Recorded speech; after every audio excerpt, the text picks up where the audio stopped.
আমি অনেক সময় বলি, আমার প্রায় সময় জানাজা পড়তে গেলে মনে হয়, দেখবেন জানাজার নামাজেও মনে করেন 10:30 বাজে জানাজার টাইম দিছে, 10:30 জানাজা, 10:34 বাজে গেছে, 30-40 বাজে গেছে।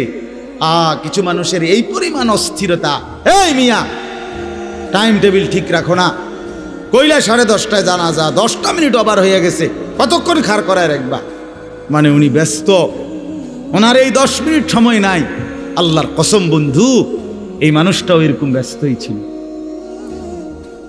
যে মানুষটার জানাজা হচ্ছে এখন, যার লাশ এখানে শোয়ানো, এই লোকটাও এমন ব্যস্তই ছিল।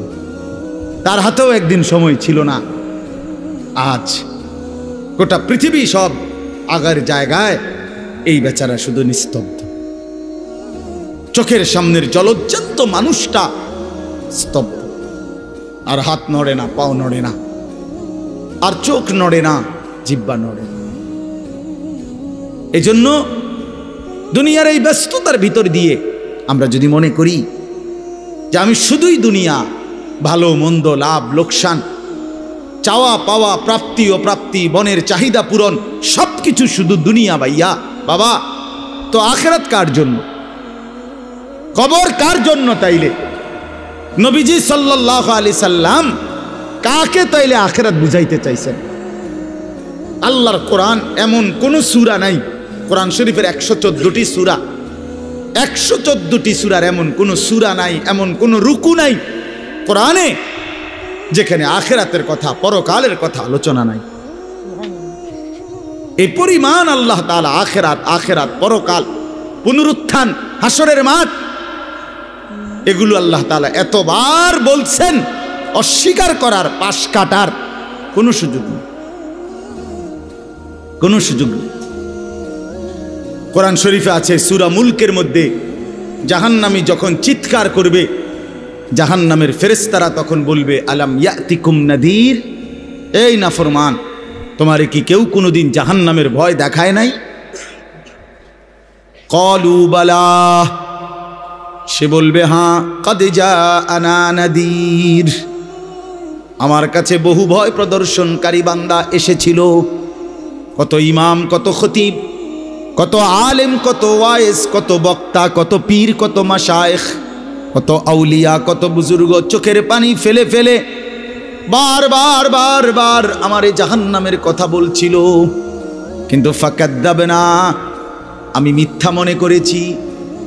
অকুলনা মা নাযালাল্লাহু মিন শাই, আমি আরো বলছি এগুলো আল্লাহ বলে নাই, তোমরা মোল্লারা, মুন্সিরা তোমরা বানায়া বানায়া বলো। হ্যাঁ, অনেক বেত্তমিজ লোক আছে, ও আইতো না, হুজুররা যত কয় এত না, না আমরা জানে, আমরা আগেও একবার ফিডা খাইয়া আইছে, আমরা একবার ঘুরে আইছে হাসরের মাঠ, আমরা জানে যত কয় এত না। ও কইতে লাগলে সবাই কয়, ও বাড়াইয়েই কয়, মাইক ফাইলে কে না কয়।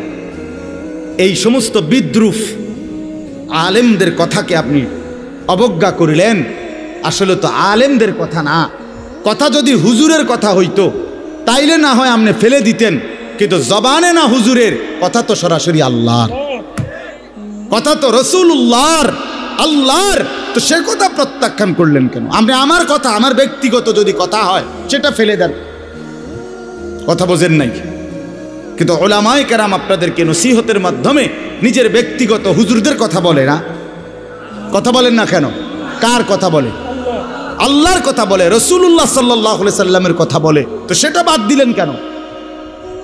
সেটা বাদ দিবেন। আমার ব্যক্তিগত কথা তো আপনাদের ধরতে বলি নাই, আমার ব্যক্তিগত কথা বলি, আপনারা দেখি গ্রহণ করেন কিনা বলেন।